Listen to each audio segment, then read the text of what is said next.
Welcome back to my YouTube channel. आज आम ये द्वितीय क्लास झुलना बहिर कांचन मौसी घर विषय प्रश्न उत्तर आलोचना करवा। तो आगे विषयटी को देखी दियो। बांछा मौसा एटी घर घर नुहे ये सते मंदिर।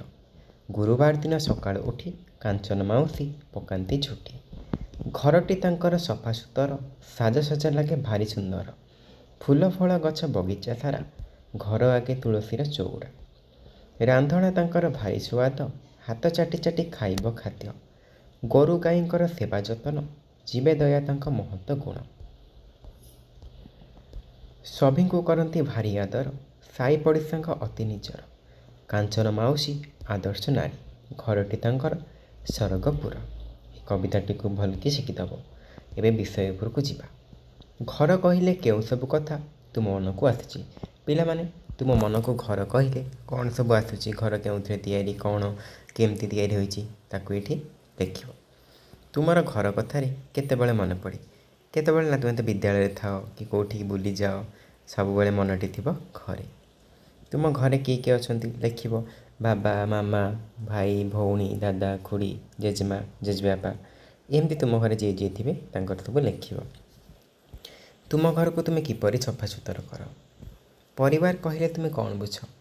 गोटे एकक परिवार अच्छी गोटे यौथ परिवार। यौथ परिवार जोटा मिसिकी दादा खुड़ी बड़ बापा बड़ माँ बाबा मामा सब था सेटा यौथ परिवार। एकक परिवार है तुम्हें माने एका तुम्हें और तुम बापा और माँ बुझीगला। चित्र देखि लिख यहाँ कौन ना शागुणा। एपटे देख बिंचणा एटा झाड़ू बा छांचुणी एटा है जो बिलर आम जो कोदाल काम करती। अक्षर जोड़ी शब्द गढ़ और पढ़। ये जमी जोड़िला कांचन सेमती चंचल यहाँ पुणी से संचय लाछना छछ पढ़ तापर कौन है कुआडे तेमती देख पढ़ ये। बग कंचा माछ भल लगे ना नई कूल चूली लगाइला कड़े माछ पकईला माछ फकिना डिया मारी नई भितर को पलैला आपर कौन हो बग मन दुखरे बसी। अक्षर को सजाड़ी शब्द गढ़ और लिख। ये संचर पदे यहाँ हम सरपंच। ये देख पंचानन यहाँ चांचिबा लाछना यहाँ है बांछा बांछा मौसा मोर जो विषय अच्छी तापर संचय। सूत्र लिखन नियंच और नियंच युक्ताक्षर को नहीं शिक्षक पिला 12टी शब्द लिखी और डाकबी। नियंच और नियंच युक्ताक्षर वर्णबोध देखिए भी लिखिपर।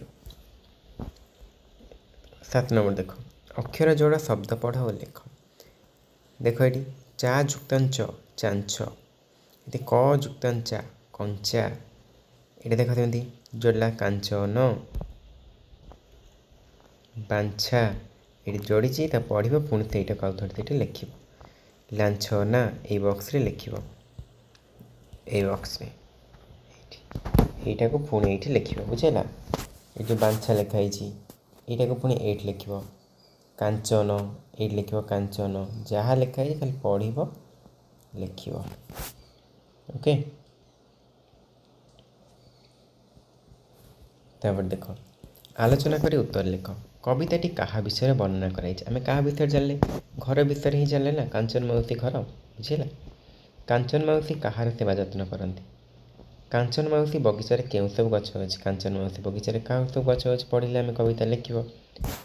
कवितार कांचन मौसी को आदर्श नारी कहुवर कारण कौन आराम से लिख। कांचन मौसी घर को किपरि सफा सुतर रखती। चित्र देख और आलोचना करी कह।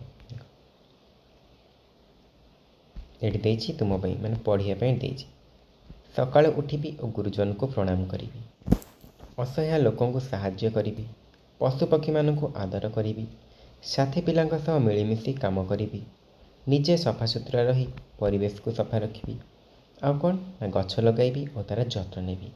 रही जय जगन्नाथ। नेक्स्ट वीडियो पुणी देखा।